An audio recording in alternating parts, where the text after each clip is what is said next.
Hello chess friends, and welcome to Yazadov's chess channel, and welcome to a very special tournament that started today. Welcome to the Chessable Masters in 2021. So this tournament is again an online rapid chess tournament, so it means we have again 16 players battling for the throne. You know the grip. We have 3 days of rapid chess. So first we have 15 rounds of rapid chess, then of course the best next 8 players are moving up to the quarterfinal stage. The best 8 players are moving up to the knockout stage. So who is there, who is not there? Unfortunately for us, Magnus Carlsen is not here. He's playing still the World Cup, but still it's a really strong tournament. We have here Hikaru Nakamura, Wesley, Levon Aronian, Alireza Firouzja are battling it out here for the throne. As I said, it's still a great tournament, I think, for us. But among the 16 players, also a really interesting guy is playing. We have here Abhimanyu Mishra, also in the tournament, the world's youngest grandmaster in chess history, is now battling it among the Sharks. I wish him all of the best in the tournament, although he didn't have really good day one. He didn't win any games, but still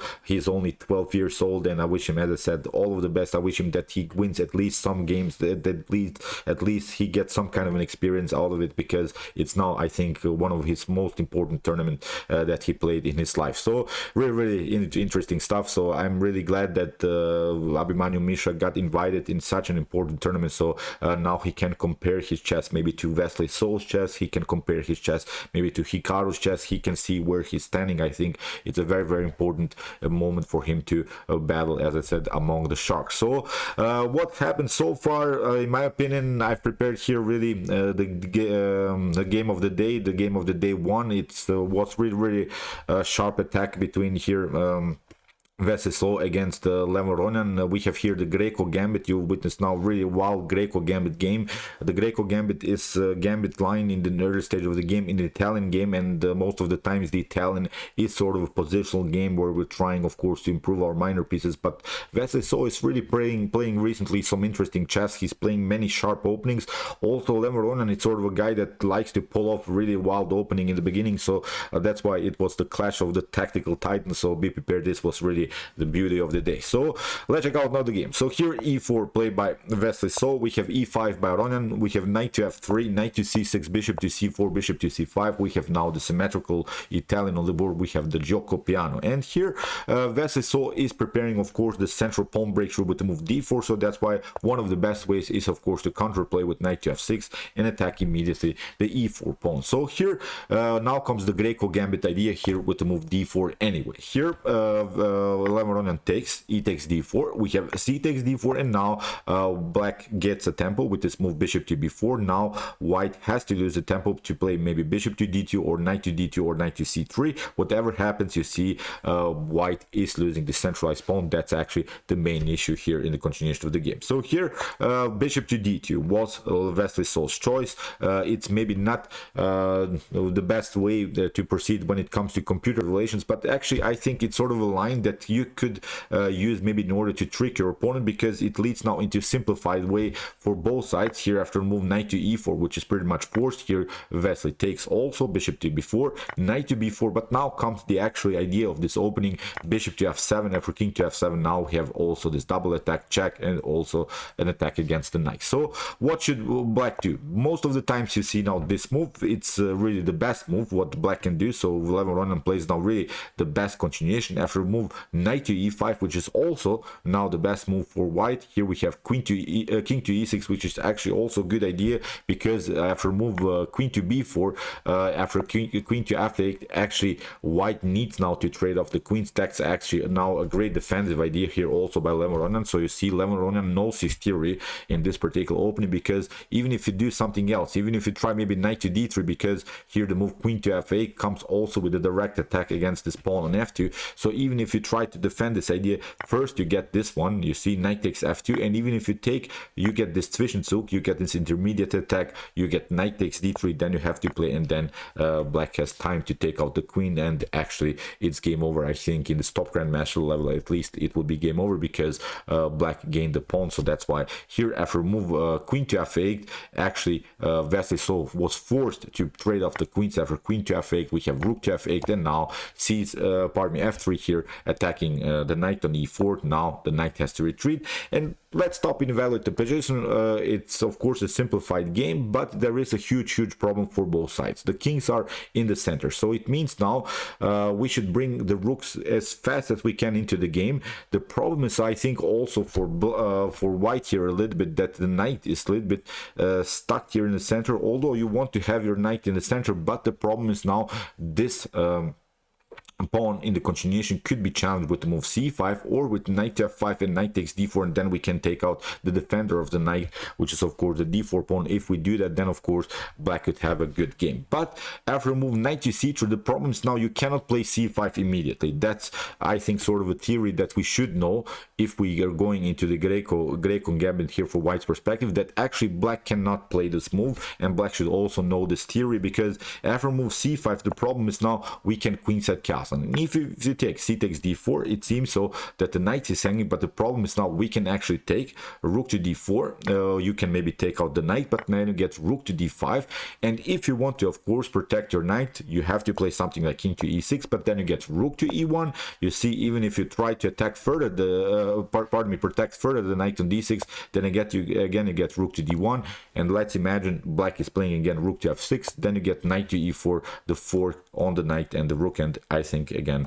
black is simply losing. In the next move, white is taking out the pawn for the knight on d6 for sure, is getting the pieces very active towards the center. So when it comes to tactical battles, I think black is simply lost here. So that's why the c5 move is not working here. You see, queenside castling and the rook to e1 is sort of an attack that white can use immediately. You see the king is in the center. That's actually black's main issue. So after moving knight to c3 here, knight to f5 was played by Levon Aronian, and again he's trying similar ideas. He's trying knight takes d4, and then even if you take out with something the knight on d4, then he could have taken here maybe the knight on e5. But here in the continuation we have rook to d1, because even if you try here, let's imagine knight to d4, it's again not possible, because you get rook to d4, you can maybe take, but then again you get rook to d5, and again you have to move with the king, then king to f2 will happen, rook to e1, and white is much faster. White will occupy the most important files now in the game, which are of course the only open files, which are the d and e file.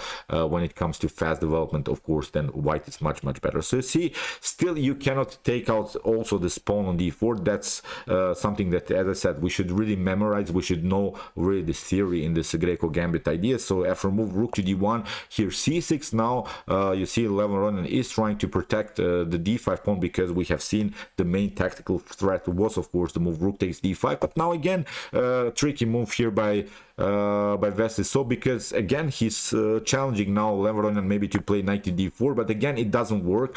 Here after knight to d4 we can play here now rook to e1. You see now the rooks are coming very active into the game, and even if you try maybe to attack the rook, then rook to e2, maybe you're trying to escape here with the knight to b4, but then you get discovered attack. So the discovered attack is always sort of a threat that you should also memorize here if you're playing from white's perspective the Greco gambit. So as I said, no way that so far Levon Aronian can challenge here the centralized knight on e5 here that was played of course by Wesley. So the knight is staying at least for a while now there, which is very good I think for Wesley So's coordination, which is very good for his progress in the continuation of the game. If he would have lost the tempo maybe with the knight, then of course black is regrouping, black is doing also something, black is activating the pieces. So now you see the knight is stuck in the center, and of course the move rook to e1 will also happen. So the king is on e6, so it's actually black now that's endangered, although the engine gives here slightly edge for white, nothing dramatically. It's also going here for Levon Aronian. He played now really decent opening. He played basically the best move so far. Also good opening preparation by Levon. So here the king to d6, Levon Aronian gets out of this tactical mess on the e file, out of this possible tactical mess. We have seen that the game could be really wild on the e file. So after move king to d6, we have now rook to e1 anyway, g5, g4 attacking the knight, and now knight to h4. And you see now, although it seems so that Levon Aronian is attacking something on the f file, actually this knight is now really bad, because the only way to get back with your knight is of course to play knight to g6, and if you play that, then of course knight takes g6 happen, then you have maybe have to play h takes g6, and then you have two double pawns on the g file, which could then be really long-term weakness. So as I said, I'm not sure about this move knight to h4, because the knight is stuck there. The knight cannot be improved, it cannot play on g2, it cannot play on f3, because everything is glued together. So that's why here first king to g3 played by Levon Aronian, because there are of course also maybe some threats to play bishop to g4. There are of course some tactical opportunities maybe here for black on the f file, but now with the move king to g3, white has secured the king, and now you see, as I said, the knight is simply stuck here on the edge of the board, which is of course not a good position here for Levon Aronian. b6, we have knight to e2. Here, as we said, even if you play something like knight to g6, if you're trying to do that, then of course here knight takes g6, f takes h takes g6, and now here we have the opportunity to play knight to g1. Let's imagine you're playing something like, I don't know, c5. Still we can play this one, rook to e5, attacking now the whole 5th rank. Now this is the clear target, and white is obviously much better. So after move knight to e2, we see now the main idea now of Wesley is to play the move f4. If g takes f4, of course, then the knight is hanging. Even if you take out with the rook, the same thing will happen. So as I said, now the main tactical goal is this move f4. As we said, knight to g6 is not good because of knight takes g6, and you could lose many pawns on the g file. So here bishop to a6, we have now knight to g1. Here Wesley realizes that he's still playing against this knight, but he has to wait now. He has to first of course challenge with the move f4. First, this bishop is a little bit annoying, so far it's not possible to play this tactic. If you play something like here, instead of this rook to c1, if you play here maybe to counterattack, this could have been also an opportunity. Maybe rook to c8 here by Levon Aronian would be a forced move, but now again knight to g1, and again even if he tries to play c5, that's I think the main issue here. Again, this move knight to h3 with ideas of knight takes g5 taking out the knight, or even if you cover to play the move f4, you see again a similar idea would happen. So again, black is I think tactically lost. So because of this move knight to h4, the whole game is now falling apart here for Levon Aronian. Here after move knight to g1, we have rook to f6 by Aronian, and now f4 anyway, because even if you play here rook to f4, then again this idea is working. Knight to h3, attacking the rook, we take out also this pawn, and then afterwards of course also the knight. So f4, brilliant move here by Wesley. So we have h6, we have knight to h3 anyway, we have rook to g8, and now b4. This is a very important move because it blocks out the potential progress with c5 here by Levon Aronian. Now this move is simply not possible, at least it's simply too slow. Here we have bishop to b5, and now rook to d2. We have now a5, b takes a5, b takes a5, and now rook to f2. Great rook maneuver here by Wesley. So now he's still threatening to trap here the knight. In the continuation, we have now a4, we have now f takes g5, rook takes f2, and the king to f2, we have h takes g5, and again great move here by Wesley. So knight takes g5. If you take of course rook to g5, then you get the fork, rook to f7, so it will be game over. So that's why great tactics here by Wesley. So after move rook to g5, bishop to c4, we have now a3, very important move to keep your pawns on dark squares, where of course the pawns cannot be attacked by the bishop. Great move also here now by Wesley. So knight to g6, we have knight to f7. Great move again, because even if you try here something like, pardon me, it comes with check, but even as long terms here, knight takes e5, knight takes e5, again we would cement this knight around the square e5, then the g4 is protected, and the main issue is of course here that Wesley has these two connected pawns, which are of course too much to handle here for black. Meanwhile, this pawn on d4 is stopping, at least for a while, the potential progress with the move c5 of black. So it's already a losing game. The engine gives here already +5 evaluation here for white. After move knight to f7, we have king to c7, knight takes g6. Here we have rook to g6. Now g5, great move again, because even if you try here to attack, then you get this one, rook to e7, and the king has to step back, because you cannot attack the rook because the knight is controlling both of the squares. So you have to play something like king to b6, and then still h4, h5 is an opportunity. So these pawns are marching, it's game over. So after move g5, Here we have c5, d takes c5, rook to g8, h4. So you see these two connected pawns are, as we said, simply too much to handle here for Levon Aronian d4. We have knight g5, bishop to d5, king to g3, rook to b8, rook to d1, attacking the pawn. We have a check, rook to d3. We have a bishop to e4, but now a great move again by Wesley. So rook takes b3, but still this knight can hold both of these pawns. Now these pawns are marching again. Bishop to d3. Even if you play d3, it's not possible to promote here because you get simply h5, b2 we can take, and even if you push this pawn, still the king can come closer to the pawn. Still you have to play something like bishop to c2, and now after king to e2, whatever you do, d1 we can take. So as I said, no potential promotion here for black. So that's why knight to c4, great move, calm game here by Wesley. So he knows that he's winning because of these two extra pawns on the king side. So bishop to d3, knight to b2, attacking the bishop to c2, pushing forward. Here h5, king to c6.